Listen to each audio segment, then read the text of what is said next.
Ma min muslimin yasumu fayaqulu 'inda iftarih. Tiadalah seorang muslim yang berpuasa lalu ketika berbuka puasa dia membaca ya azimu anta ilahi la ilaha ghairuk ighfir liz-dzambal 'azim fa innahu la yaghfiru dzambal 'azima illa al-'azim. Diduduk sebelum buka puasa tu duduk dan kemudian baca ramai-ramai dengan keluarga. Disebut di sini illa kharaja min dzunubihi kayaumin waladathu ummuh, melainkan akan keluar dosa-dosanya seperti keadaannya ketika dilahirkan ibunya. Jadi baca doa ni sebelum buka puasa akan diampunkan dosa seluruhnya oleh Allah. Pahalanya besar. Jadi jangan ditinggalkan doa ini.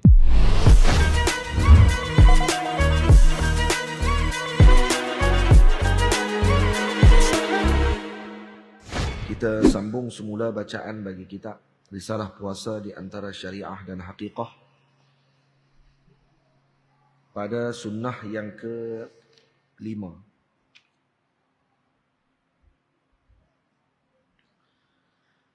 Sunnah yang ke-5 ialah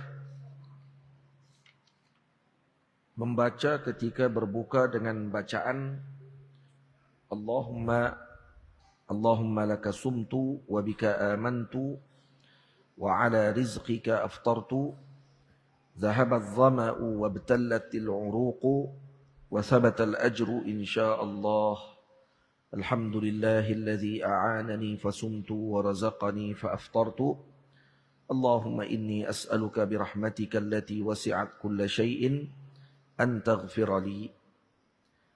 Ataupun dibaca doa yang telah disebutkan oleh Al-Imam Al-Bajuri bersama tambahan daripada Al-Imam Asy-Syarqawi rahimahullah, atau doa yang telah disebutkan oleh Al-Imam Al-Bajuri bersama tambahan daripada Al-Imam Asy-Syarqawi, Allahumma laka sumtu wa ala rizqika aftartu wa bika amantu wa laka aslamtu wa alayka tawakkaltu wa rahmataka rajawtu wa ilayka anabtu dhahaba adh-dhama' wa btallatil 'uruq wa sabata al-ajru insyaallah ta'ala.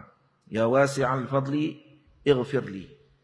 Alhamdulillahilladzi a'anani fasumtu wa razaqani fa aftartu.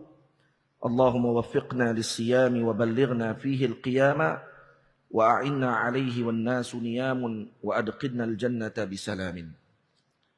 Ini doa yang dibaca yang bawahnya agak panjang sedikit. Jadi kalau dibaca yang di bawah tu pun bagus. Kalau tak boleh baca yang di atas. Telah diriwayatkan daripada Sayyiduna Anas radhiyallahu taala anhu bahawa baginda sallallahu alaihi wasallam telah bersabda, "Ma min muslimin yasumu fayaqulu 'inda iftarih." Tidaklah seorang muslim itu berpuasa, tiadalah seorang muslim yang berpuasa lalu ketika berbuka puasa dia membaca ya azimu anta ilahi la ilaha ghairuk ighfir liz-dzambal 'azim fa innahu la yaghfiru dzambal 'azima illa al-'azim. Ya azimu baca doa itu. Ini waktu ketika mana nak berbuka puasa. Diduduk sebelum buka puasa tu duduk dan kemudian baca ramai-ramai dengan keluarga. Ya azimu anta ilahi la ilaha ghairuk ighfir liz-dzambal 'azim fa innahu la yaghfiru dzambal 'azima illa al-'azim. Baca itu. Melainkan akan keluar, disebut di sini illa kharaja min dzunubihi kayaumin waladathu ummuh. Kayaumin waladathu ummuh. Melainkan akan keluar dosa-dosanya seperti keadaannya ketika dilahirkan ibunya. Jadi baca doa ni sebelum buka puasa akan diampunkan dosa seluruhnya oleh Allah. Pahalanya besar. Jadi jangan ditinggalkan doa ini. Dan ini diriwayatkan oleh Al-Imam Suyuti dalam Jami'ul Kabir. Kemudian telah dinukilkan oleh Al-Imam Al-Jurdani rahimahullah daripada Hasyiatil Kurdi. Disunatkan membaca subhanaka wa bihamdik taqabbal minna innaka antas sami'ul alim. Allahumma innaka afuwun tuhibbul afwa fa'fu anni. Baca doa ini. Dan bagi orang yang dijamu makan disunatkan bagi mereka menyebut doa. Ini kalau kita pergi ke kenduri, Dijamu makan, ini bukan hanya waktu ketika puasa saja. Nah, waktu ketika tidak puasa sekalipun. Maksudnya kalau pergi ke rumah orang, kalau orang jamu, maka disunatkan tetamu tadi menyebut setelah habis makanan, akala ta'amakumul abrar, wa sallat alaikum malaikatul akhyar, ataupun wa sallat alaikumul malaikah, wa aftara indakumus saimun. Nah, dibaca itu. Telah makan makanan kalian orang-orang yang mulia, dan telah berselawat kepada kalian para malaikat Allah yang mulia. Aftara, dan juga telah berbuka puasa orang-orang yang berpuasa di sisi kalian. Ini doa yang dibaca bukan hanya ketika mana puasa saja, hatta ketika tidak puasa sekalipun, pergi ke rumah kenduri dan seumpamanya. Jadi sebelum bangun tu sebut ni dulu. Akala ta'amakumul abrar, wa sallat alaikum malaikatul akhyar, wa aftara indakumus saimun. Kemudian baru bangun. Baik. Kemudian sunnah yang keenam, mandi hadas besar. Mandi hadas besar pada waktu malam, iaitu sebelum fajar. Ini kalau yang berhadas besar lah. Maknanya kalau seseorang tadi dalam keadaan hadas besar, maka hendaklah dia mandi pada waktu malam sebelum fajar. Bagi apa? Bagi mendapatkan atau memastikan puasanya dalam keadaan bermula dengan suci. Walaupun tidak wajib. Sah saja kalau dia mandi selepas fajar. Maksudnya dah bangun tidur dalam keadaan junub, kemudian subuh dah masuk, dia mandi junub dan kemudian pergi sembahyang subuh, tak ada masalah apa. Solatnya puasanya sah. Tetapi kalau dia sedar sebelum fajar, sebaiknya dia mandi sebelum fajar tersebut untuk memastikan dia masuk ke dalam awal subuh ataupun awal siang Ramadan puasa tersebut dalam keadaan bersuci. Itu maknanya. Ketujuh, sunnah yang ketujuh, membanyakkan sedekah. Bulan Ramadan, bulan sedekah. Jadi banyakkan sedekah, sehingga kata para ulama, kalau dihabiskan seluruh hartanya sekalipun, seluruh hartanya, dan kalau dia tidak bimbang, dia akan meminta-minta selepas itu. Kalau dihabiskan seluruh hartanya sekalipun, seperti yang disebutkan di dalam kitab As-Simarul Yani'ah fi Riyadil Badi'ah, karangan Al-Imam Nawawi Jawi rahimahullahu ta'ala. Kata beliau, diberikan seluruh hartanya, hatta kalaupun habis segala hartanya sekalipun. Dan ingat masail tu kat mana tau? Dia ada dalam ni. Maksudnya bersedekah dengan seluruh harta. Tu kalau kata dia ni mampu untuk dapatkan semula harta tersebut. Selepas itu, maksudnya dia ni peniaga dan orang yang bijak untuk mendapatkan semula hartanya. Maka orang yang begini disunnahkan baginya untuk bersedekah dengan sebanyak mungkin. Walaupun habis hartanya. Karena dia boleh dapatkan balik setelah itu.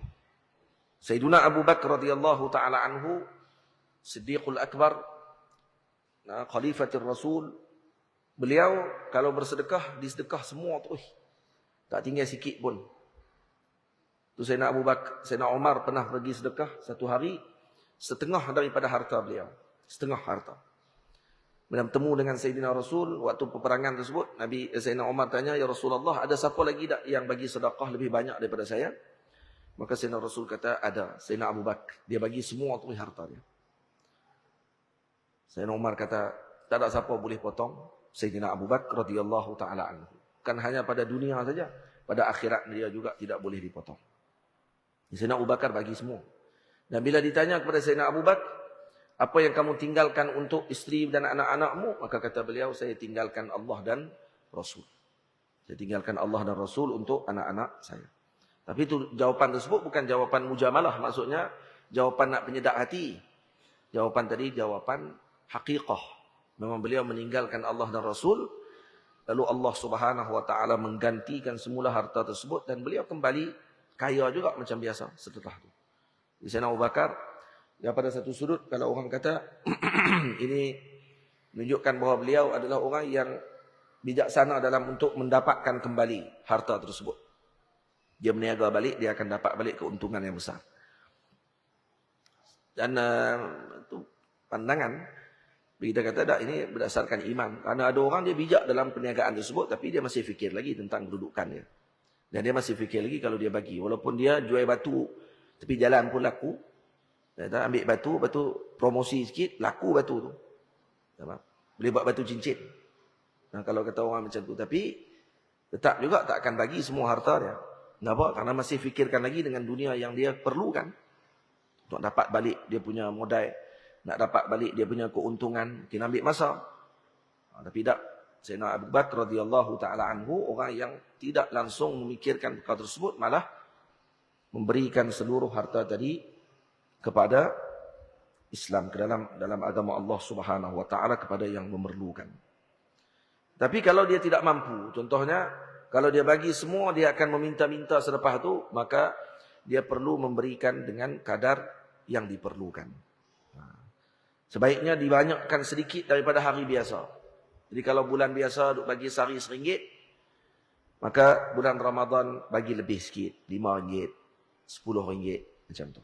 Jadi kalau sebulan 30 hari, kalau kata RM10 satu hari dikeluarkan, maknanya dia perlu siapkan RM300 dalam satu bulan tersebut. Tiap-tiap hari kena keluar. Jangan keluar hari tertentu sahaja. Lebih elok lagi bulan hampir akhir Ramadan dibanyakkan lagi sedikit. Tambah lagi RM10 lagi jadi RM20 sehari dikeluarkan. Maka itu adalah perkara yang sangat baik yang perlu dilakukan oleh seseorang. Membanyakkan sedekah. Nabi kita Muhammad sallallahu alaihi wasallam membanyakkan sedekah pada bulan Ramadan. Sehingga disebutkan kata dalam riwayat hadis disebut kata baginda Nabi seperti angin yang bertiup. Nah, dengan sedekahnya maksudnya semua merasai kepemurahan baginda Rasul sallallahu alaihi wasallam. Nah, sifat karimnya baginda Nabi, sifat pemurahnya baginda Nabi tersebut dirasakan oleh semua pihak. Jadi tak ada seorang pun terlepas daripada sifat rahim, sifat karimnya Rasulullah sallallahu alaihi wasallam. Jadi kalau kita suami hari Ramadan tausiah luaskan untuk rezeki keluarga kita. Jamu makan yang elok-elok, yang sedap-sedap sikit. Dan untuk orang ramai pula dikhususkan sedekah tadi kepada fulan, kepada anak yatim, kepada para penuntut ilmu dan seumpamanya. Ini membanyakkan sedekah. Kedua, memberi makan. Membanyakkan sedekah ni sepatutnya diasingkan, tetapi disekalikan. Saya sekalikan. Memberi makan. Beri makan kepada orang yang berpuasa. Ini dapat pahala yang besar. Tiap-tiap hari ada makanan yang kita buat diberi kepada jiran kita. Dihantar kepada adik-beradik kita. Diberikan kepada rumah anak-anak yatim, dihantar kepada tempat pengajian pelajar-pelajar yang sedang menuntut ilmu dan seumpamanya. Walau satu pinggan, hantar kepada jiran kita walau satu piring kecil. Kurma, ada buah kurma, tamar ataupun rutab di atas piring tu, kemudian diberi kepada jiran-jiran kita. Sama? Boleh. Jadi beri makan. Yang ni yang selalu kita lakukan di sini. Kalau kata di kampung, dulu buat more. Buat more ni, pakak-pakak masak ramai-ramai, pakak kumpul duit. Yang tu hak ramai-ramai. Ini hak kita sendiri. Hak ramai-ramai kita buat juga, kita bagi duit dan kita masak ramai-ramai. Pun dapat pahala besar tu. Bila jamu makan orang dan pahala bagi setiap yang berpuasa pada hari tersebut, akan didapatkan oleh yang menjamu makan pada hari tersebut. Tidak berkurang sikit pun pahala daripada yang puasa tadi. Faham? Ini kita sendiri pergi bagi. Makanan yang daripada pihak kita. Kalau di Mesir, anak-anak muda di sana diupah oleh orang-orang. Kalau tak diupah pun diminta tolong oleh orang-orang yang kaya-kaya.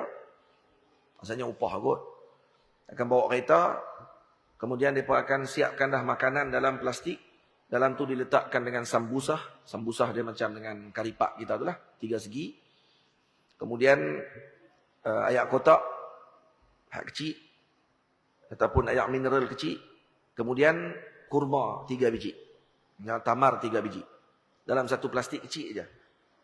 Lalu dekat dengan tempat stesen bah ataupun tempat orang tunggu kenderaan awam ni, bagi. Turun dan bagi makanan tadi kepada orang-orang yang duduk menunggu di tepi jalan. Tepi jalan nak naik bah, mereka lalu, mereka berhenti dan bagi makanan tadi. Buka bonet kereta, dibagi. Ini adalah amalan yang mulia. Macam kita pun di sini ada bubuk lambuk dan seumpamanya. Bubuk lambuk bagi. Dan ni elok kalau dibuat di Kuala Lumpur contohnya, tempat-tempat yang jam jalan. Diupah apa ni, orang muda untuk duduk. Dan kemudian sambil duduk jam tu, maka pergi bagi makanan tadi setiap kereta tadi. Ketuklah pintu pun. Ketuk-ketuk kena bukan Islam. Bagi bila. Nah. Dia kata, oh, bukan Islam. Tak boleh bagi. Tak bagi bila. Tapi yang dapat pahala ni kalau bagi kepada orang yang berpuasa. Faham? Jadi kena siap banyaklah sikit. Dan ni adalah amalan yang mulia. Kena ada niat macam tu untuk kita buat kepada jiran-jiran kita, masyarakat di tempat kita dan seumpamanya. Tapi kalau di kampung nak buat macam tu tak sesuai lah. Jadi buat makan terus. Dalam mangkuk ke beli apa ni, buh dalam bekah, dihantar kepada jiran kita. Itu pun termasuk daripada perkara yang mulia yang perlu diteruskan dan diamalkan. Sebab dalam ni disebut memberi makan saja, pada bentuk apa saja sekalipun tak ada masalah pun. Yang seterusnya membaca Al-Quran. Membaca Al-Quran iaitu membanyakkan bacaan Al-Quran secara bersendirian ataupun bertadarus Al-Quran. Jadi membaca Al-Quran ni dengan melihat mushaf lebih afdal. Baca Quran tengok mushaf, pegang mushaf. Kecuali kalau dengan hafalan akan lebih khusyuk. Kalau dia hafal Quran dan dia kata kalau menghafal dengan ingatan dia itu lebih khusyuk. Itu sebagian ulama kata itu afdal kepada orang tersebut. Tapi kalau kata dia tidak hafal Quran, ini keuntungan juga. Dia baca tengok mushaf. Dan ni dapat pahala. Melihat mushaf.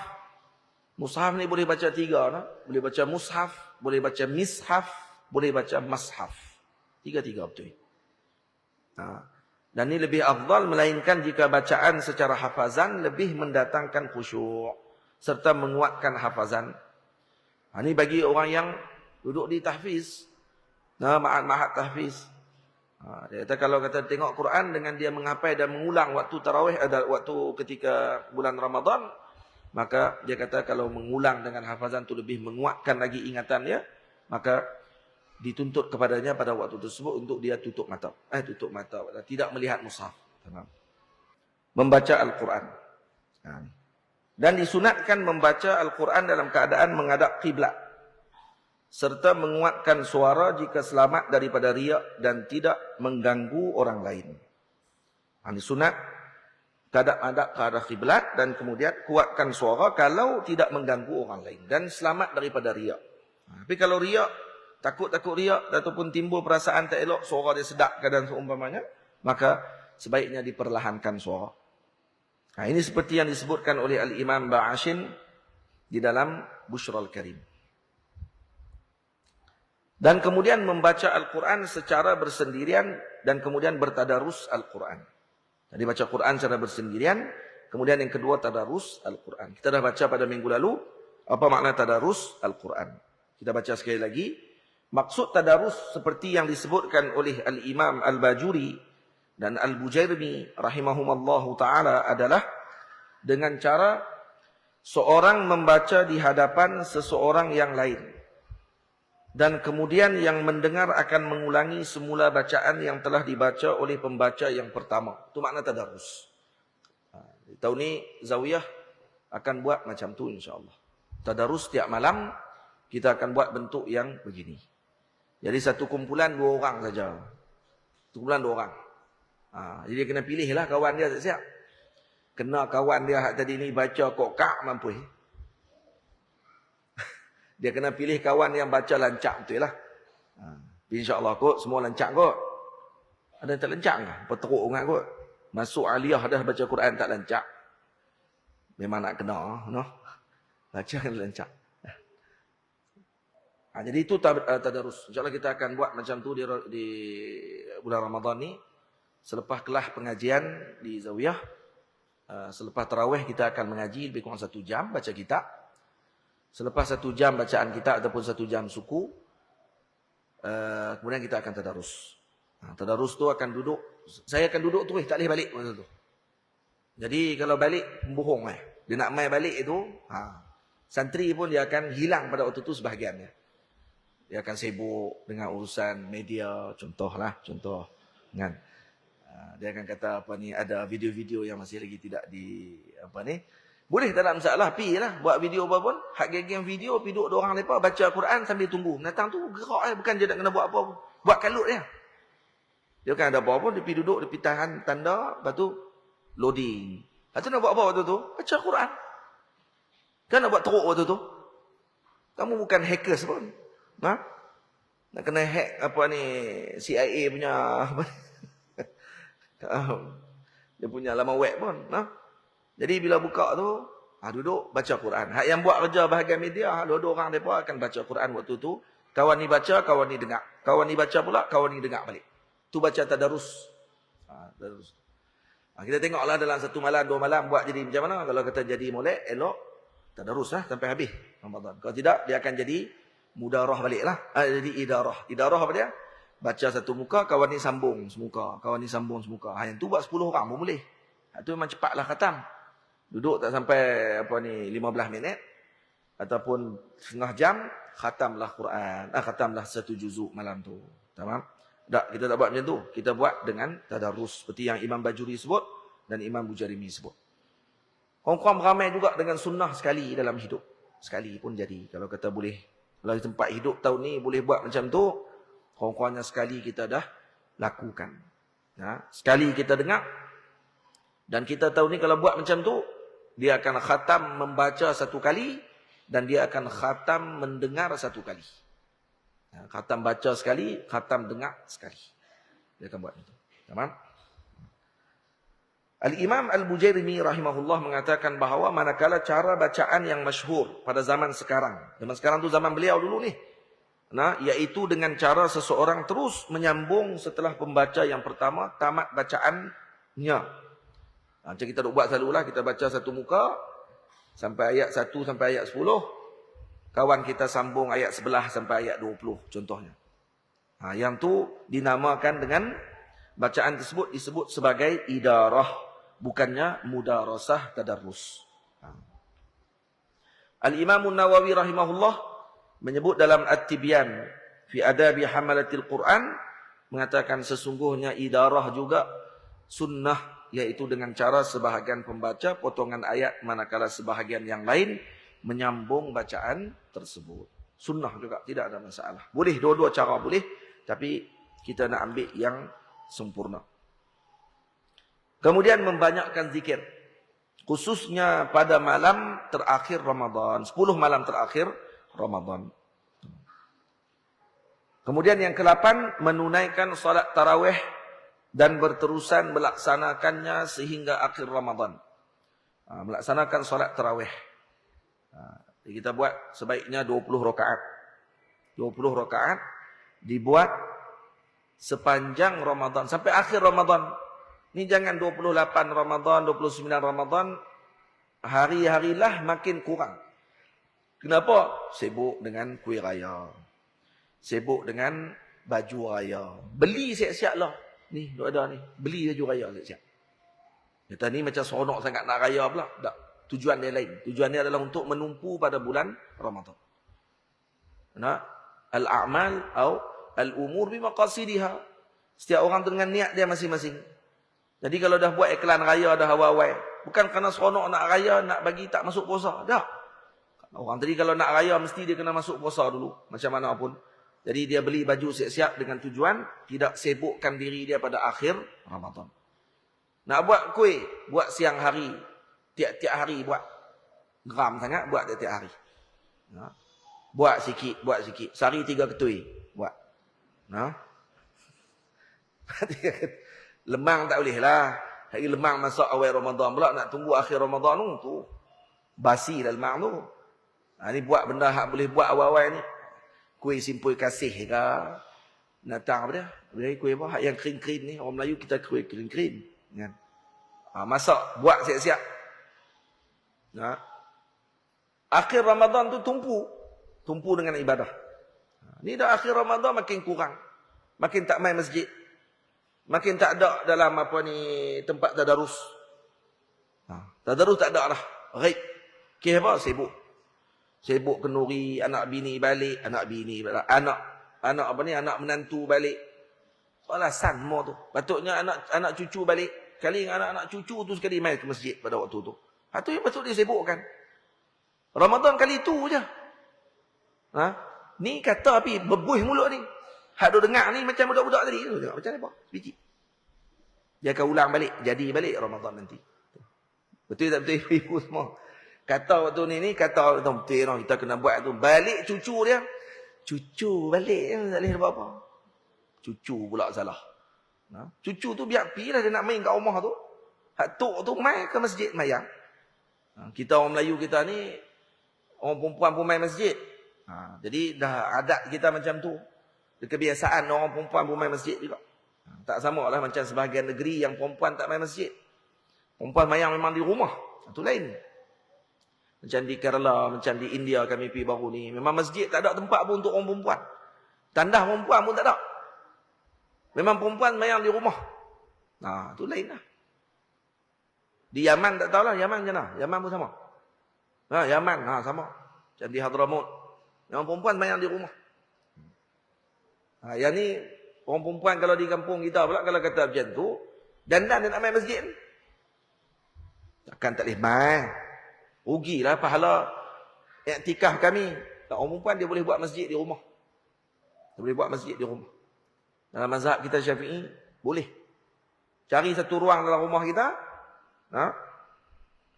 Beli kapet. Beli hak elok-elok lagi. Paku kapet tu dalam rumah. Syarat dia mesti paku. Untuk kekalkan kapet tu tak berpindah. Paku kapet dalam ruang walau sebesar sejadah. Walau besar sejadah ya. Dan kemudian niatkan tu jadi masjid. Jadi masjid. Sejadah beli elok-elok sikit. Letak paku. Maksudnya tak bergerak dah kapet tu. Kemudian niatkan tu jadi masjid. Niat jadi masjid. Boleh. Dan tak boleh masuk waktu haid. Dan boleh niat iktikaf dalam tu. Tapi syarat mesti rumah sendiri lah. Kalau rumah sewa jangan buat gitu. Hidup rumah sewa kat Kuala Nerang. Rumah sewa kat Kuala Lumpur. Dia pergi buat macam tu. Lepas tu dia kena pindah rumah. Masuk pula bukan Islam. Tu kawasan tu nak buat donor tu nanti. Masalah nanti. Tu kawasan tu akan jadi masjid mabainas sama'i wal ard, langit bumi jadi masjid kawasan tu dalam rumah pada orang perempuan khususnya. Orang lelaki boleh tak masuk dalam kawasan masjid tu? Boleh, tak ada masalah apa untuk dia niat iktikaf. Boleh niat iktikaf dalam rumah sendiri. Tak masalah. Boleh. Cuma syarat dia tak boleh tak boleh dipindahkan tempat tu. Maksudnya duduk macam tu. Dikekalkan. Faham? Yang ni kalau dah diguna masjid ni, sejadah tu kalau diguna semayang atas tu, dia tengok kita nak kena tukar sebab sejadah tu dah rosak contohnya. Ataupun sedikit lusuh, kita pun nak tukar. Tukar pun sejadah baru, paku lagi. Sejadah yang kita pindah tu, dia jadi apa? Dia jadi masjid juga. Dia panggil masjid berpindah. Faham? Ini teka-teki dalam fiqh. Dia tanya, apakah masjid yang boleh bawa belakang badan? Kita boleh bawa pergi ke mana-mana apa boleh. Itu masjid tu. Masjid yang tadi, sejadah yang telah diwakafkan untuk dibuat masjid. Kemudian kita pindahkan tempat tadi. Yang tu boleh bawa pergi ke mana-mana. Jadi hampak saja jadi masjid kat tempat tu. Kita boleh iktikaf di atas. Boleh. Ini faedah untuk orang perempuan khususnya. Orang lelaki pun boleh juga, tak ada masalah apa. Tapi orang lelaki dituntut untuk main masjid. Tak kira pergi buat masjid lah rumah tu, tengok-tengok hilang dah. Pak Long pergi mana ni tak pernah nampak. Dia kata ada masjid lah rumah, alhamdulillah. Tak payah dinding dia kata. Yang apa ni, yang Tok Syekh Ustaz buat pakat duk buat masjid ni mahal-mahal buat apa dia kata? Buat sejadah tu ya, senang. Kata bagi kat orang perempuan jadilah depa boleh sembahyang dan boleh iktikaf dalam rumah. Ni elok kalau dalam rumah kita ada satu ruang yang kita khususkan untuk ibadah. Dan ini dilakukan dalam sunnah Nabi SAW. Para sahabat Nabi pernah jemput baginda Nabi untuk mai ke rumah dan ditentukan di mana tempat untuk solat.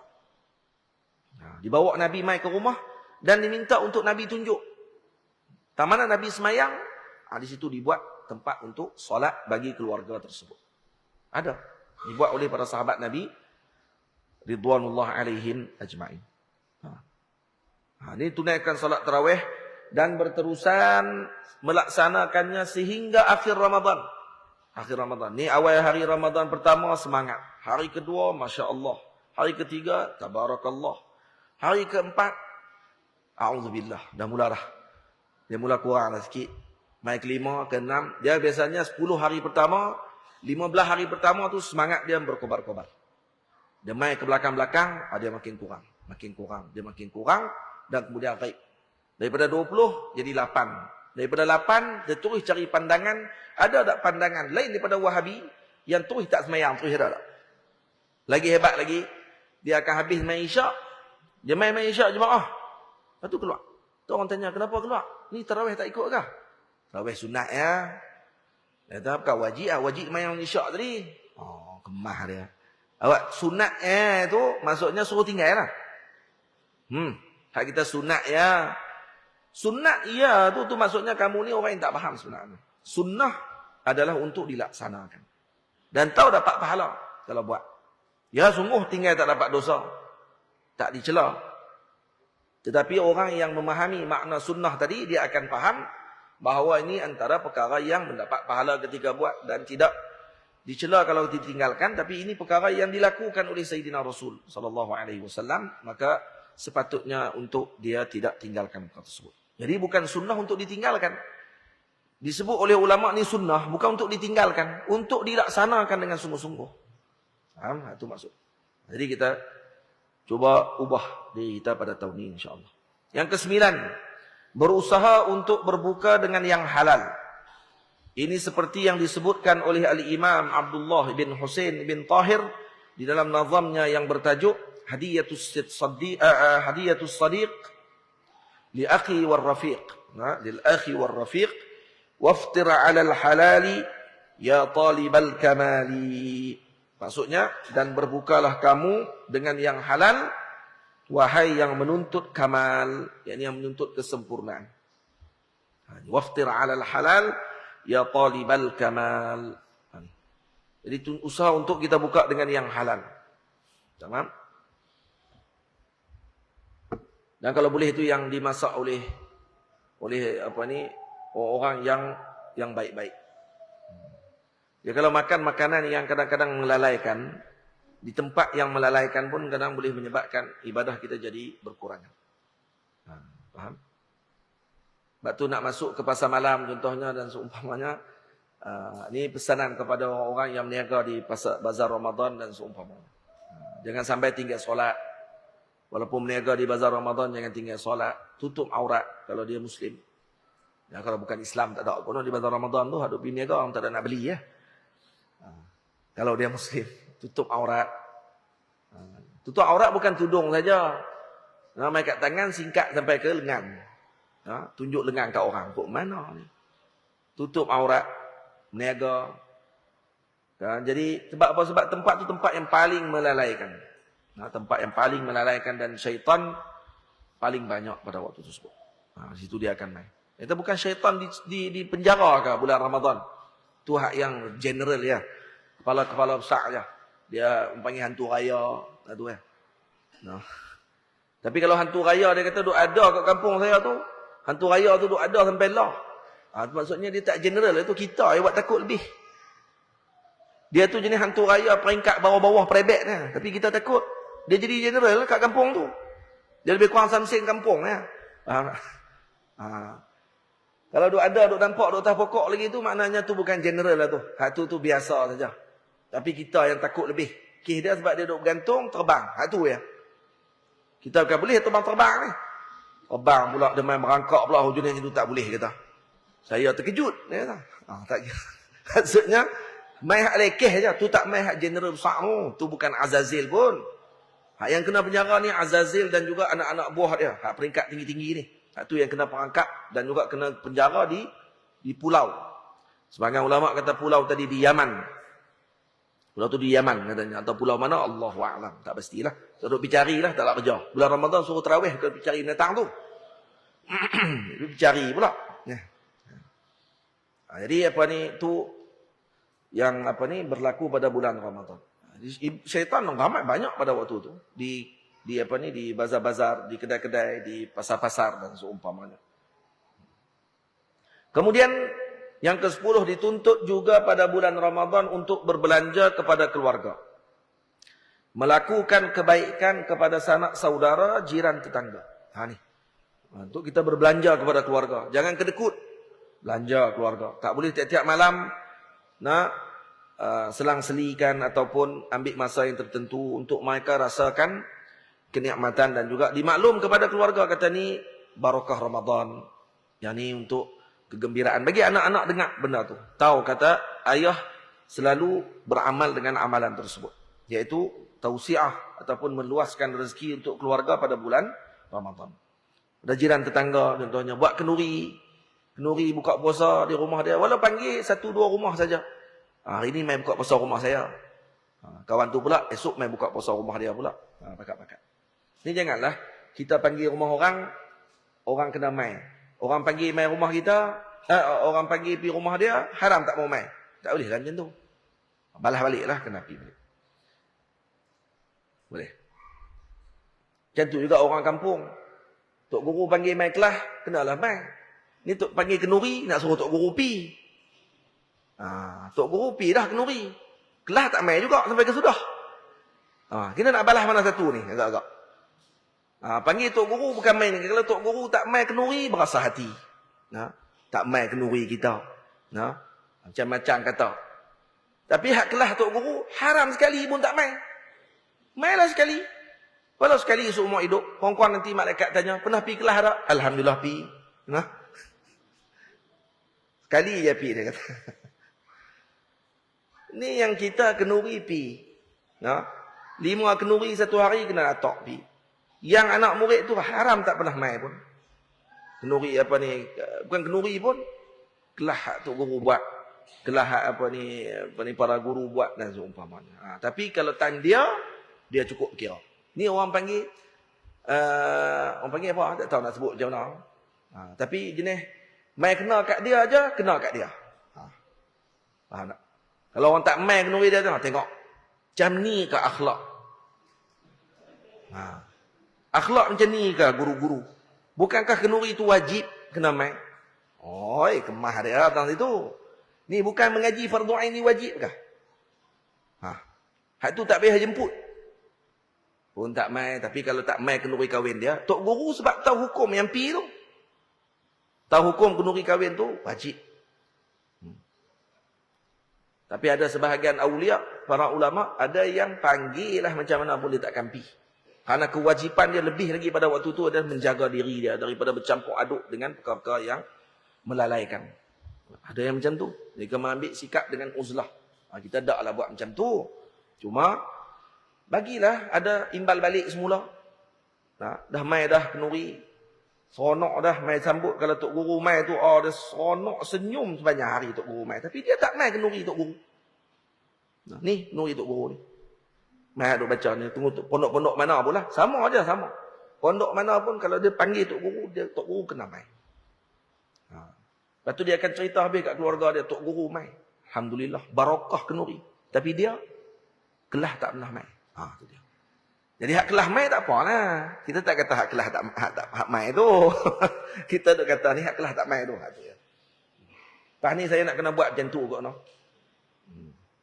Tak mai kelah, nak tengok dulu. Mai panggil kenuri. Mai tak kelah ni. Tak mai, tak mau pergi. Takut pula nak panggil kenuri. Baik. Dituntut juga pada bulan Ramadan untuk berbelanja kepada keluarga, melakukan kebaikan kepada sanak saudara, jiran tetangga. Disunatkan berpuasa 6 hari pada bulan Syawal serta bersegera menunaikannya. Ni. Jadi 6 hari itu, hari kedua start dah. Ini kalau guru-guru di Fatani, Tok Fakir di Fatani, dia banyak buat macam ni. Hari kedua, puasa terus. Sampai hari yang ke-7. 2, 3, 4, 5, 6, 7. Hari ke-8, raya balik. Macam raya balik lah. Raya 6 pula dia panggil. Dan berpuasa 6 hari itu secara berturut-turut lebih afdal. Lebih afdal berturut-turut. Baik kalau tak berturut-turut. Hari ni puasa, esok tak puasa, lusa puasa balik. Tak ada masalah apa. Dan seterusnya. Dan kerana berpuasa 6 hari pada bulan Syawal. Dengan 30 hari pada bulan Ramadan. Itu akan menyamai seperti berpuasa dahr. Berpuasa sebulan penuh. Kenapa? Karena satu hari bersamaan dengan 10 kali ganda pahala. 30 hari puasa kali dengan 10 contohnya, maka dah jadi berapa? 300 pahala. Betul? 30 kali dengan 10 kali ganda, maka dapat 300. 6 puasa tu pula kali dengan 10 jadi 60. 300 campur dengan 60 jadi 360 hari. Seolah-olah kita berpuasa setahun. Berpuasa setahun seolah-olah macam tu. Sebab tu Nabi kata puasa 6 ni adalah seperti puasa dah. Puasa 1 tahun penuh. Seolah macam tu pahala dia. Disunatkan juga berpuasa pada hari Arafah. Tasu'a, Ashura. Tasu'a bila 9 Muharram. Ashura 10 Muharram. Dan puasa Isnin dan Khamis. Serta puasa pada hari putih. Iaitu 13, 14 dan 15 hari bulan. Di dalam bulan-bulan Islam. Dan puasa pada hari-hari hitam. Yaitu 28, 29 dan 30 hari bulan di dalam bulan Islam. Ini puasa. Kemudian seterusnya. Perkara yang dimakruhkan ketika berpuasa. Kita baca sikit lagi. Patutnya ni. Minggu depan puasa dah apa? Kan? Minggu depan dah puasa dah. InsyaAllah. Tak apa, kalau tak ni pun kita akan terus juga baca sampai habis kita ni baru kita akan mula kita. InsyaAllah. Minggu depan pun akan baca lagi ni. Sampai khatam. Di kurang-kurangnya kita masuk. Ni salah satu persediaan Ramadan dipanggil. Dipanggil isti'dad liqudumi Ramadan. Persediaan untuk kedatangan Ramadan salah satunya ialah dengan bersiap dengan ilmu sebelum masuk Ramadan. Dapat ilmu dulu. Tahu dah nak masuk Ramadan benda apa nak kena buat, benda apa tak boleh buat. Walaupun diulang setiap tahun. Diulang setiap tahun tidak ada masalah. Kerana apa? Fadzakir fa inna dzikra tanfa'ul mu'minin. Karena zikra tadi ataupun peringatan tu memberi manfaat kepada orang yang beriman. Jadi maknanya apa? Allah tak sebut dalam Quran fa inna dzikra tanfa'ul muslimin. Fa inna dzikra tanfa'ul al-insan. Tak disebut kata dia memberi manfaat kepada manusia, tak memberi manfaat kepada yang mukminin, orang yang beriman. Atau orang yang tidak beriman, faedah tak ada faedah kalau bagi peringatan kepada dia. Sama. Perkara yang dimakruhkan ketika berpuasa, pertama menghidu bauan wangi dan bunga-bungaan serta melihatnya. Ini salah satu benda yang kena tinggal juga.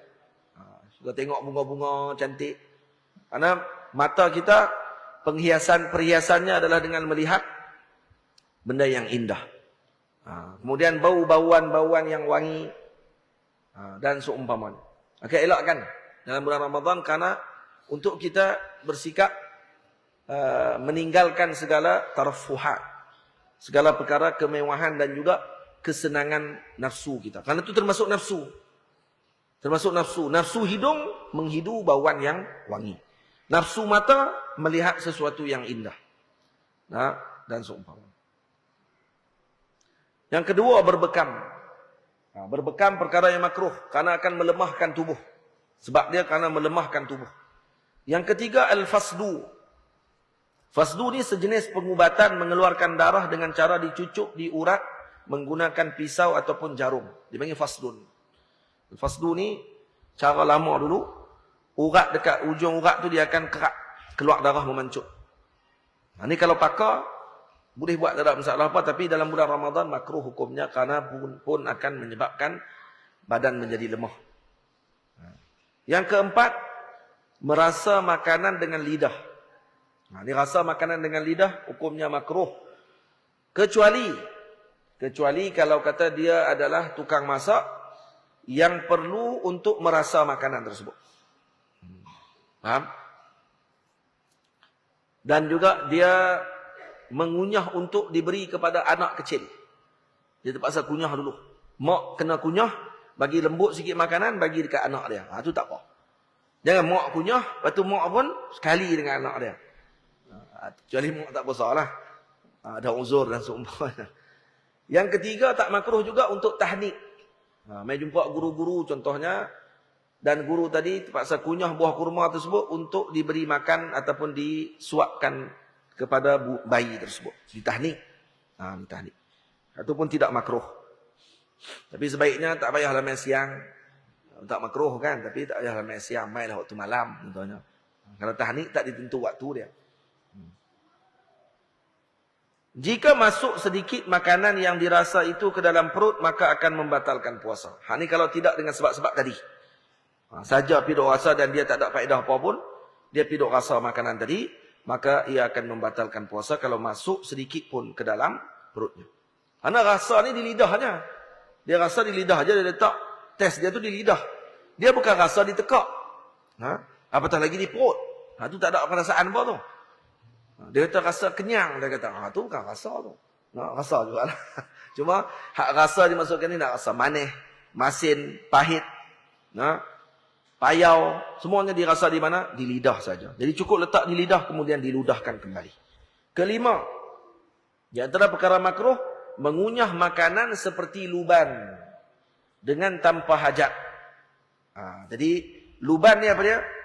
Luban ini adalah getah tu, getah pokok, ada big gum tu. Satu jenis dipanggil mustaka. Dia ada dua jenis. Luban dia agak sedikit jernih, ada tak? Dia agak sedikit pudar. Dia warna macam krim sikit. Dia macam batu. Kalau tengok macam batu, tapi sebenarnya dia macam chewing gum. Tapi tak nak rasa apa. Kalau kami di negara Arab, kalau beli itu murah saja. Rendam dalam air dulu sekejap, bagi dia resap, kemudian baru dikunyah. Dia jadi macam chewing gum. Ini disukai oleh Imam Syafi'i radhiyallahu anhu.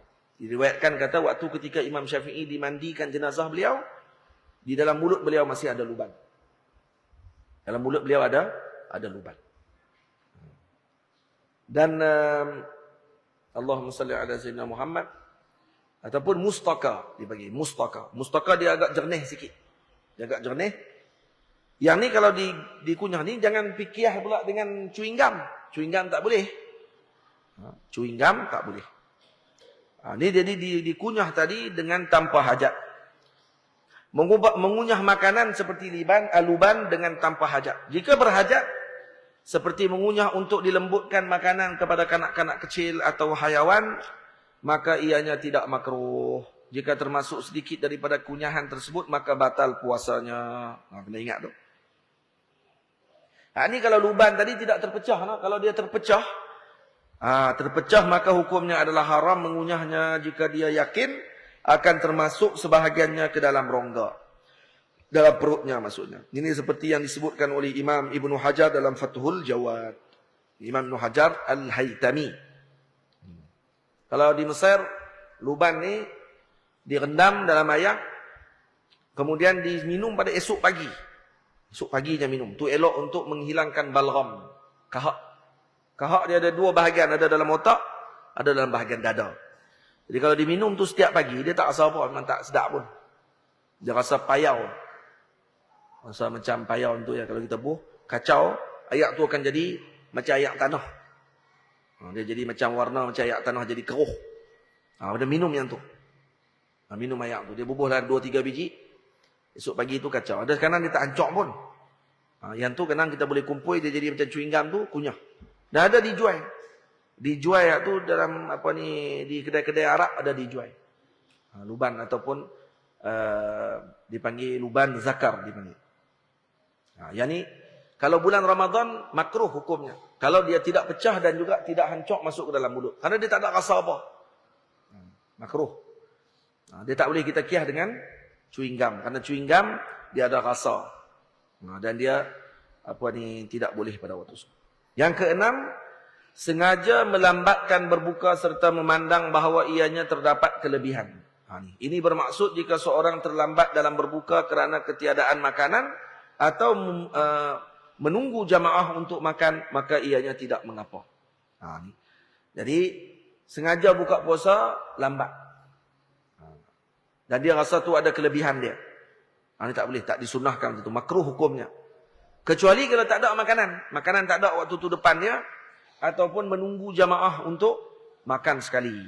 Maka tu tidak makruh pada waktu tersebut. Khususnya guru dia contohnya. Beradab dia dengan guru. Beradab dengan mak dia contohnya.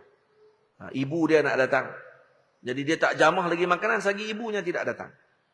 Maka tu dikira makruh tak? Kerana melambatkan buka puasa? Tidak makruh. Kenapa? Karena menunggu ibunya. Menunggu gurunya. Dan seumpama.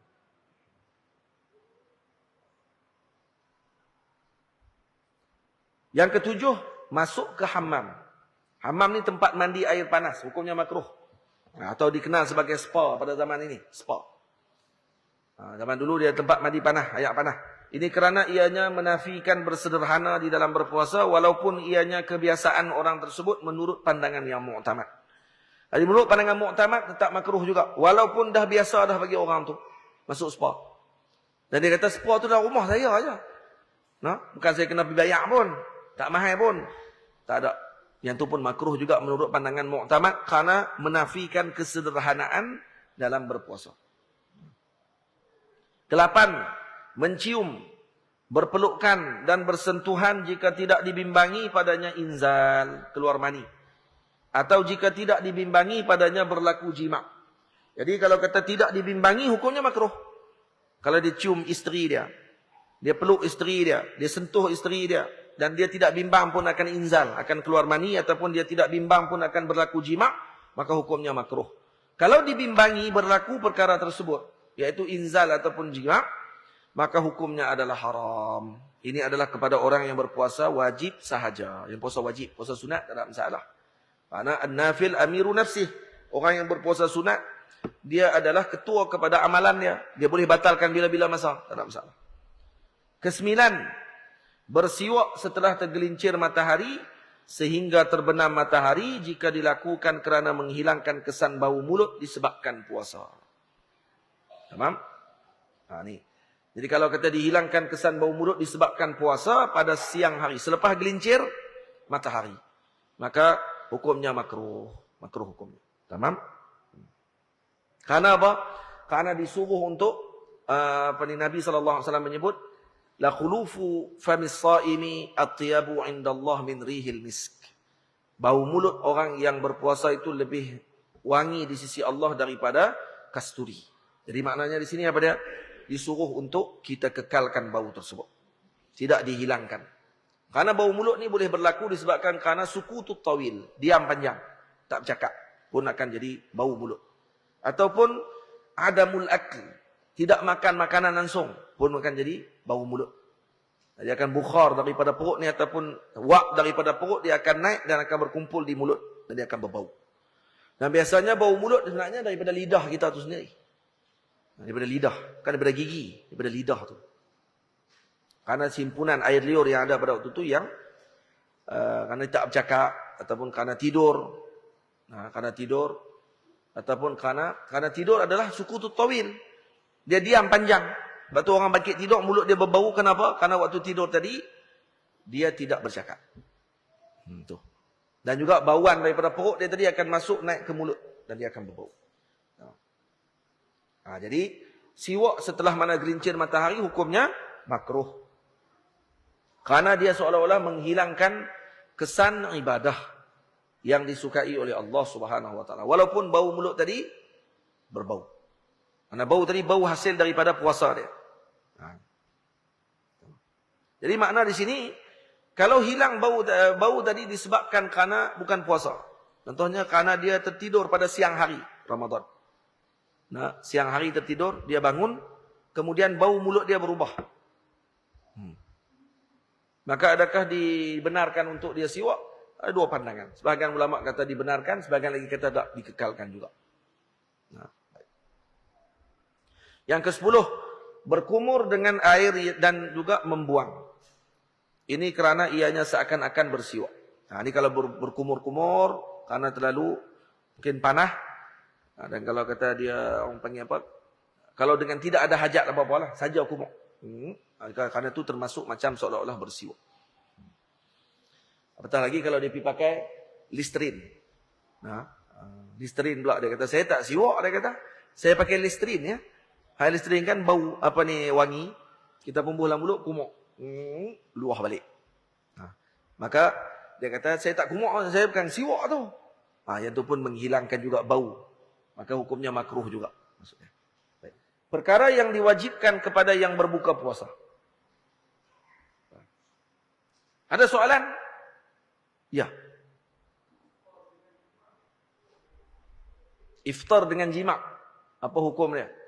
Hukum dia harus.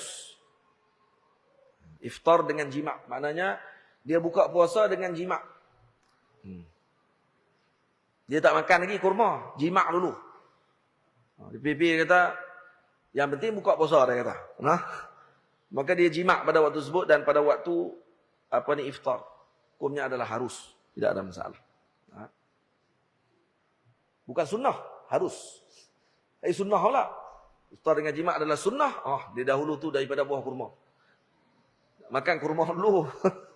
Bagi ada tenaga dulu. Baik. Jadi hukumnya harus, tidak ada masalah. Perkara yang diwajibkan kepada yang berbuka puasa. Ni.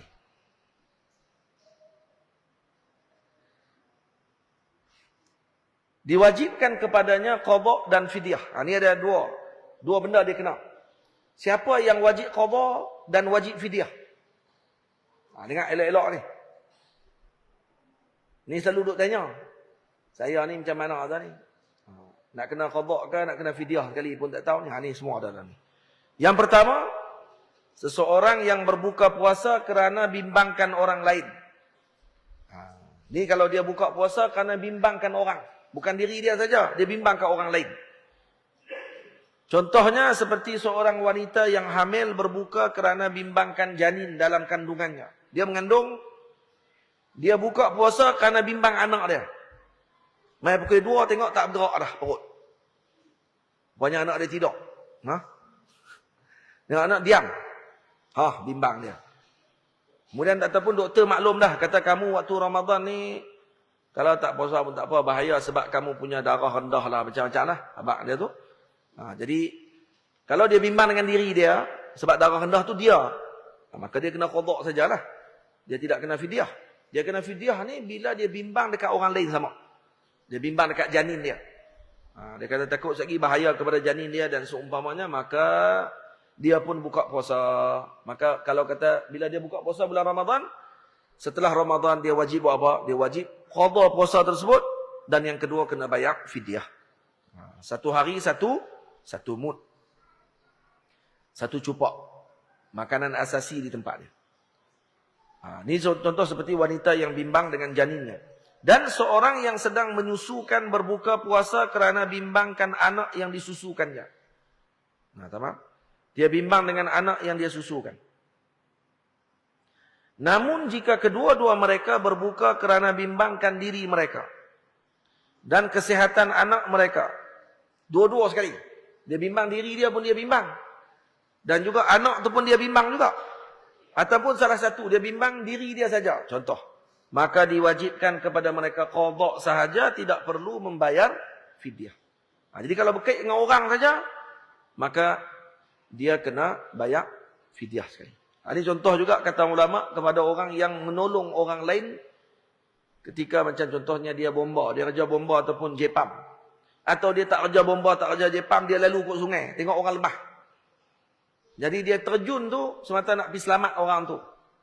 Tengah duk terjun berenang tu tertelan ayak sampai 3 galen dah. Dia berenang pun jauh sikit. Orang tu duduk sini, dia pergi berenang kot ni saja sambil-sambil minum. Yang ni wajib qada dan fidyah. Dia kena bayar fidyah kerana dia buka puasa tadi kerana orang lain. Kerana nak selamatkan orang, contoh. Baik. Yang kedua, lambat menunaikan qada Ramadan yang ditinggalkannya tanpa uzur sehingga tiba Ramadan yang baru. Ini perempuan yang wanita-wanita yang tak qada lagi puasa selesai. Masuk Ramadan baru dah tak selesai lagi. Maka dia kena buat apa? Dia kena qadha puasa tersebut pada tahun akan datang ni, bulan akan datang selepas tu, kena qadha balik dan kena bayar fidyah. Fidyah dengan hari yang telah dia tinggalkan tadi. Berganda tahun, berganda fidyah. Faham? Namun jika dia melewatkan qadha dengan sebab uzur seperti bermusafir, sakit, menyusukan. Ini kalau dia tinggal tanpa uzur lah. Tapi kalau dia tinggalkan dengan uzur, dia lewatkan qadha tadi sebab uzur. Seperti dia musafir, sakit, menyusukan, terlupa atau jahil, maka tiada fidyah ke atasnya. Tak ada fidyah. Yang kedua, diwajibkan kepadanya qadha sahaja. Tadi wajib qadha dan fidyah. Dua kelompok tadi. Yang buka puasa kerana orang lain, bimbangkan orang lain. Yang kedua, yang lambat tunaikan qadha, yang ditinggalkan tanpa uzur. Yang kedua, diwajibkan kepadanya qadha sahaja, tidak fidyah. Siapa? Contohnya, seperti orang yang berbuka disebabkan pengsan ataupun pitam. Terlupa berniat puasa dan yang melakukan perkara yang menyebabkan puasanya terbatal di siang hari. Selain daripada jima'. Ni dia wajib qadha, tidak wajib fidyah lah. Lain daripada dua kelompok tadi. Maka dia buka puasa, dia tak puasa disebabkan kerana tak tabi'itun niyah, tak berniat pada waktu malam. Ataupun dia pengsan sepanjang hari. Ataupun dia pengsan disebabkan kerana dia makan ubat dengan sengaja. Dia terpengsan pada siang hari tersebut, walau satu lahzah, walau satu detik pun batal puasa dia. Kerana dia sengaja. Faham? Ataupun dia pitam. Ataupun apa sahaja perkara yang membatalkan puasa pada siang hari, dia lakukan, maka dia wajib qadha, tak wajib fidyah, dia wajib qadha saja. Yang ketiga, diwajibkan kepadanya membayar fidyah sahaja tanpa qadha. Ni kena bayar fidyah saja, qadha tak payah. Siapa dia? Contohnya seperti seorang yang berbuka puasa disebabkan terlalu tua, dipanggil ta'in fil umur. Terlalu tua. Tua sangat dah sampai tak larat dah. Yang ni tak payah qadha. Ataupun yang kedua, penyakit yang tidak diharapkan kesembuhan padanya. Doktor bagi tahu kata dia tak sembuh dah. Penyakit ni tak sembuh dah. Maka dia akan susah ketika mana dia puasa. Maka orang begini tidak wajib qadha, cukup sekadar bayar fidyah sahaja dengan yang dia tinggalkan. Boleh faham?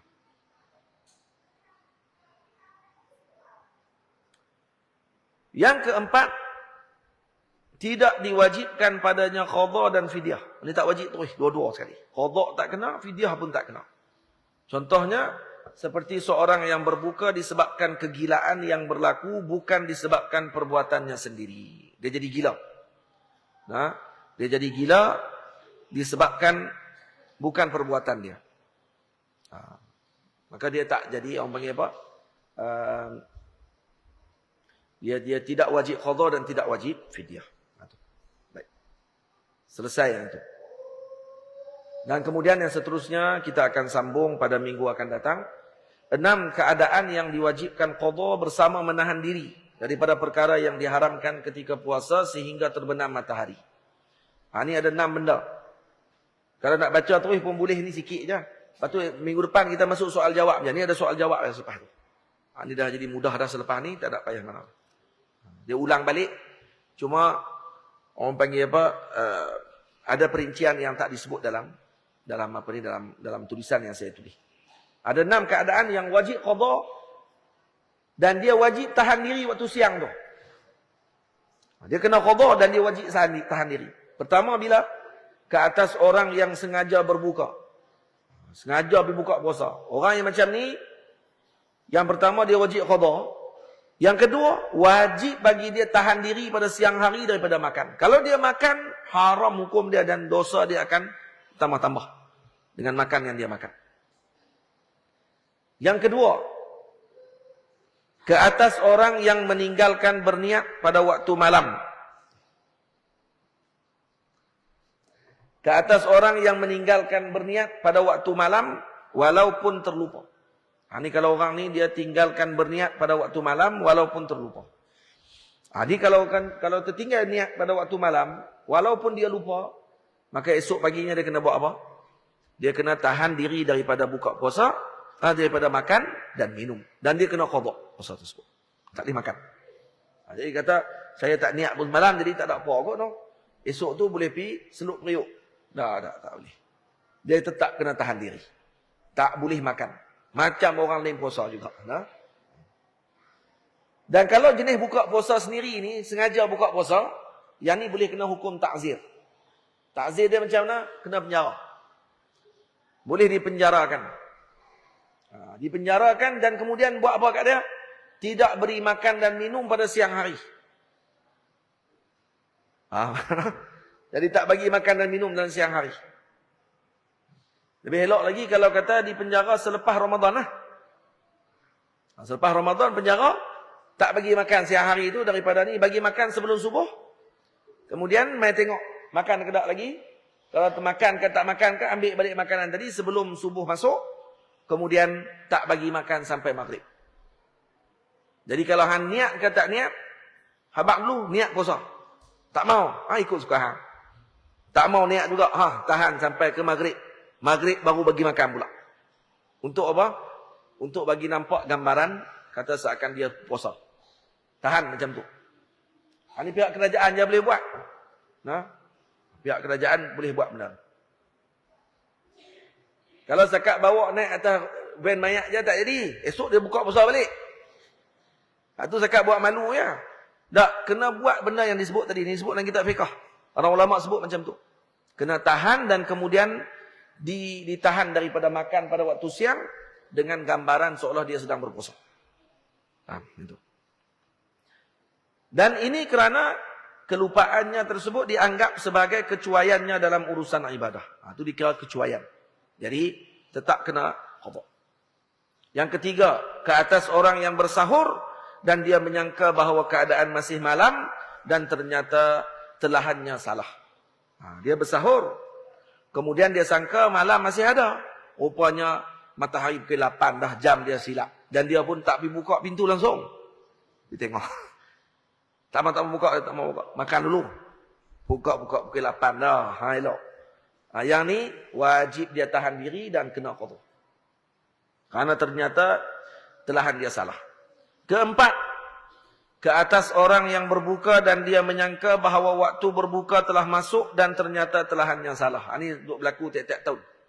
Ada sajalah kampung mana Tok Bilal azan awal. Salah Tok Bilal. Hatu pun masuk berita. Padahal benda tu benda hukumnya. Hukum pekah. Tapi saja nak buat sensasi sikit bulan Ramadan, dia kena pergi cari. Wartawan pun bulan tu lah. Pergi tanya, ada tak masjid mana-mana yang hari ni terbuka awal? Ada tak? Dia dah nak masuk berita esok. Sonok. Pakatlah komen. Marah kat Tok Bilal tu. Dia marah apa? Tok Bilal tersalah nak buat macam mana? Yang kawan tu pun nak buat pergi bubuh dah korma kat mulut tu apa pasal? Sabarlah dulu. Dia kata kena bersegera buka puasa.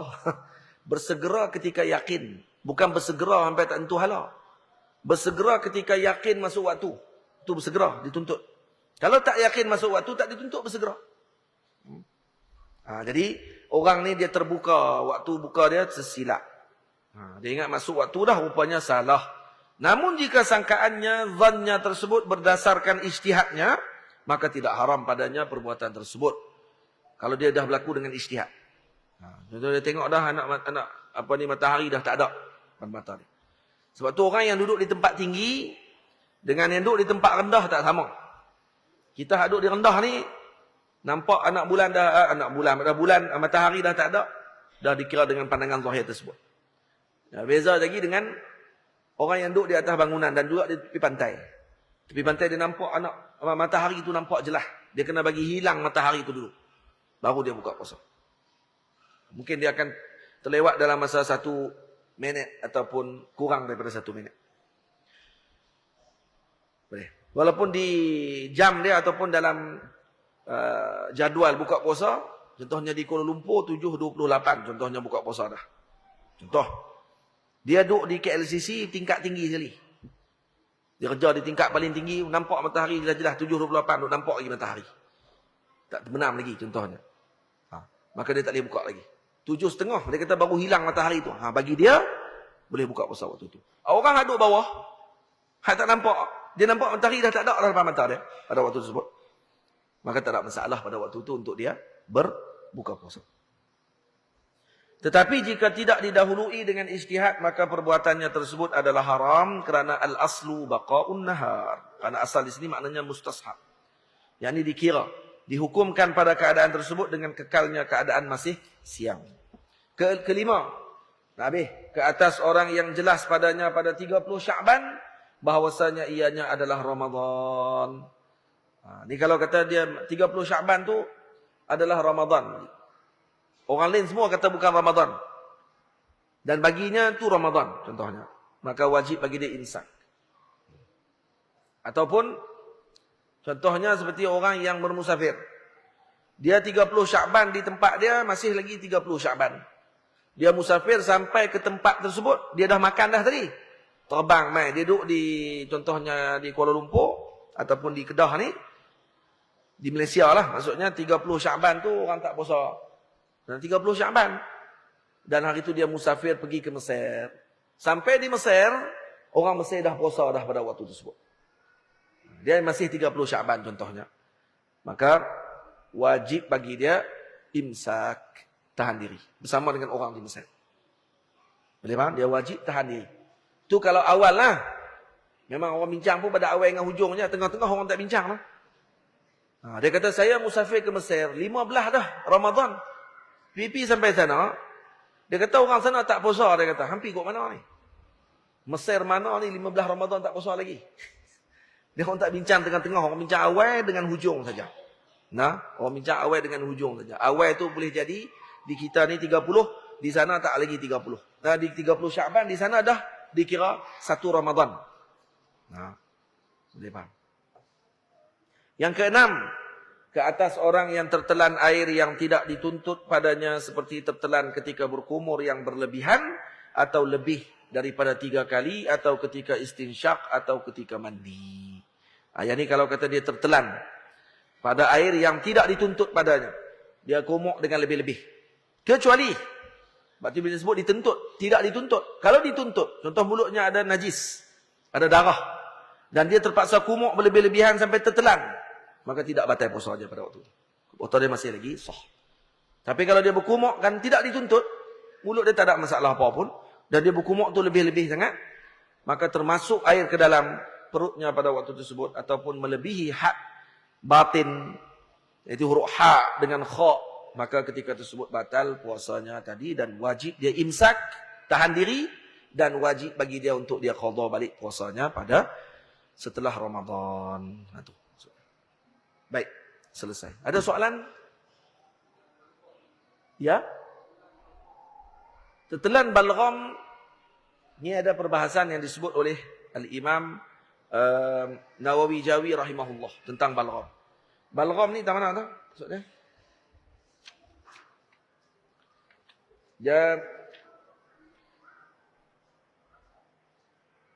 Dia kalau balgham yang orang panggil apa? Sebahagian para ulama kata kalau balgham tu daripada dada. Balgham dia ada 2 tempat, daripada kepala dengan daripada dada. Kalau daripada dada, dia dah naik sampai ke had batin. Yang disebut batin, ha ataupun kha. Maka kalau dia lebih daripada had tersebut dan dia tidak ludah termasuk balik ke dalam, maka membatalkan puasa dia. Dan dia wajib imsak dan qadha semula puasa tersebut. Tapi kalau daripada dalam kepala, contohnya daripada kepala dia turun. Ini daripada batin ke batin. Kata ulama, maka tidak batal. Sebenarnya sebut macam tu. Faham? Itu juga kata sebagian daripada qaishum, hujung hidung. Dalam tu, kalau kata termasuk ke dalam dan orang panggil apa, dia tidak mampu untuk mengeluarkannya, maka dikira uzur pada waktu tersebut. Kira uzur. Ya.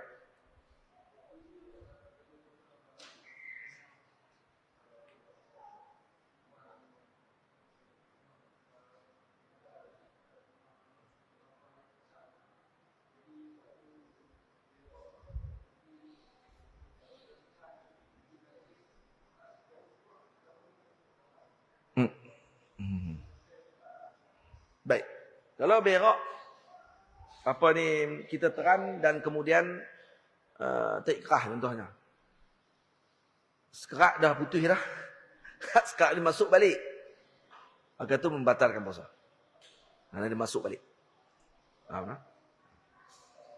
Itu batal puasa. Jadi kena pastikan kena keluar pergi habis.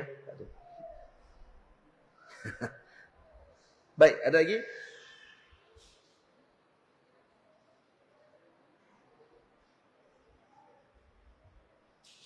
Ada?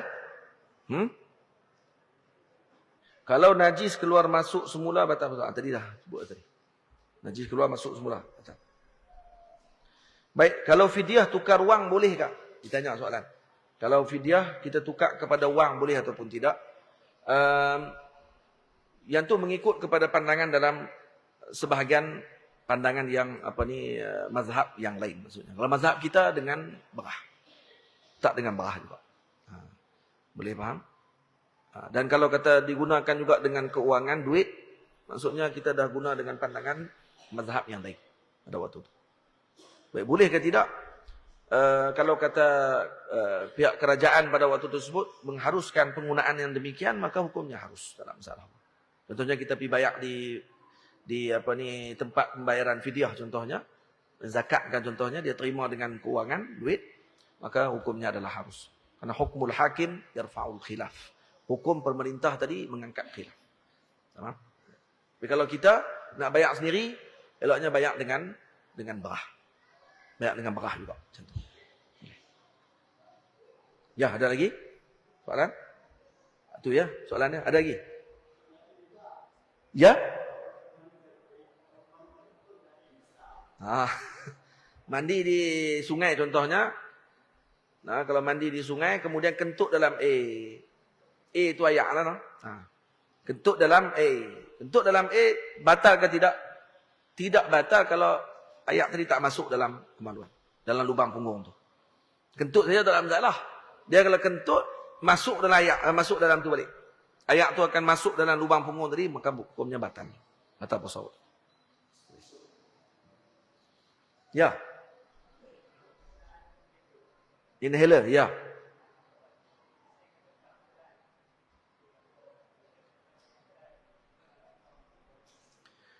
Baik, inhaler, penggunaan inhaler bagi orang yang kena penyakit asma. Nah, adakah batal ataupun tidak? Pandangan dalam mazhab Syafi'i batal. Karena inhaler dia punya orang panggil apa? Semburan tadi itu ain. Ain dan dia masuk ke dalam jauf. Akan masuk dan membatalkan puasa dan uzur. Dia uzur dan dia batal puasa dan dia kena qada balik, itu saja. Maksud tak berdosa bagi dia. Nah. Tapi dia kena tahan diri dah hari itu daripada makan dan minum. Kalau dia tak boleh tahan, contohnya hari itu dia terlalu lapar dan dia akan bahaya balik pada diri dia, dibenarkan dia makan. Tak ada masalah apa. Tak faham? Tapi kalau dia boleh tahan diri dia, maka imsak hari itu. Tidak payah makan. Dan dia kena qada puasa tersebut. Dia orang kita ni kadang-kadang dia kata, inhaler takkan batal kot. Dia ni kan uzur. Kira apa uzur tak uzur? Kira apa tu? Dia kena kalau batal lah. Cuma dia uzur, tak berdosa. Dia kata dah uzur takkan batal. Naknya dia malah nak qada, tu je. Jadi dia cari pandangan lain, tak apa, ikut suka hang, kamu nak ikut mana pun. Tak? Karena ada pandangan disebut oleh para ulama, man ibtuliya bi syai'in falyuqallid man ajas. Siapa yang terbala dengan sesuatu, maka dia boleh ikut pandangan sesiapa yang mengharuskan pandangan tersebut. Baik. Tapi ada satu lagi. Al-khuruj minal khilaf mustahab. Satu jangan tinggal. Pergi ambil satu ya. Hak satu lagi tinggal. Khuruj minal khilaf mustahab. Belakang ni berlaku khilaf. Ada sebagian ulama kata tak payah qada. Sebagian ulama kata kena qada. Baik. Jadi nak ambil mana? Ambil kena qada. Kerana tu yang berat. Jadi qada puasa tu balik. Dia apa masalah dia? Tak masalah apa? Masalah dia ni buat pala tu ya. Faham? Buat pala. Jadi tak ada masalah. Ambil, kalau kata kita dah terbalak, kena asma, dan kemudian terpaksa sembok inhaler. Sembok je inhaler, tak ada apa. Batal puasa? Batal. Batal puasa. Lepas tu, qada balik. Lepas Ramadan tu lah, jangan qada siang tu, nak qada ke mana? Qada selepas Ramadan nanti. Tu. Ya.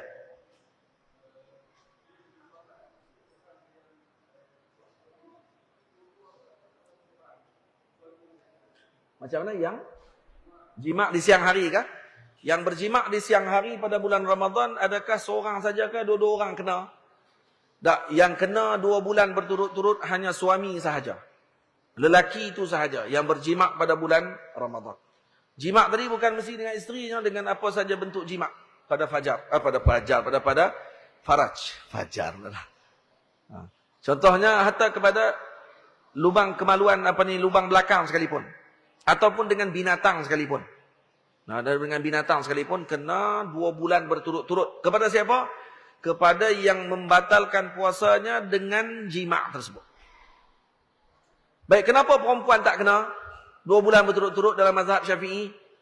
Kerana perempuan tadi telah terbatal bukan dengan jima'. Dia terbatal dengan masuk sesuatu ke dalam kemaluannya sebelum berlaku jima' lagi. So ketika masuk kemaluan, kepala kemaluan tadi walau sedikit masuk ke dalam lubang kemaluan perempuan, sikit dia masuk, batal dah puasa dia. Jadi dia batal puasa bukan dengan jima', dia batal puasa dengan masuk sesuatu. Manakala suami tadi pula masuk dengan jima'. Dia mula dengan jima', maka sebab tu dia dihukumkan 2 bulan berturut-turut. Kena puasa 2 bulan berturut-turut. Boleh faham? Tapi dalam mazhab Maliki, dalam sebahagian fatwa dalam mazhab Maliki, di Morocco dulu pernah ada seorang kaya ni, dia jima' macam tu. Dia buat macam tu. Dan dalam mazhab Maliki, Allahumma salli ala sayyidina Muhammad, bukan hanya lelaki itu sahaja yang kena, perempuan pun kena juga.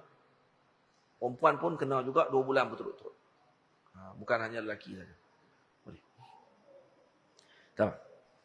Ada lagi? Sebab di masa zaman tu boleh bebaskan hamba. Zaman tu boleh bebaskan hamba, sebelum 2 bulan berturut-turut tu dia kena bebaskan hamba kan. Dia boleh pilih. Jadi orang ni kaya. Dia jima' siang hari, kemudian dia kata tak apa, saya nak bebaskan hamba. Tak. Qadi pada waktu tersebut tak hukum, tak boleh bebas hamba. Puasa 2 bulan berturut-turut. Tu hukum daripada qadi. Kenapa? Karena kamu kaya. Tahu dah hang boleh bayar. Tu. Jadi yang ni hang susah ni 2 bulan turut-turut ni. Jadi buat tu. Boleh. Ada, habis. Selesai. InsyaAllah minggu depan kita akan sambung perbahasan dengan soalan-soalan yang saya susun daripada pelbagai kitab. Apa orang panggil perkara yang kita boleh dapat ketahui daripada bulan Ramadan insya-Allah. Sallallahu ala sayyidina Muhammad wa ala alihi washabbihi ajma'in walhamdulillahirabbil alamin. Assalamualaikum warahmatullahi wabarakatuh.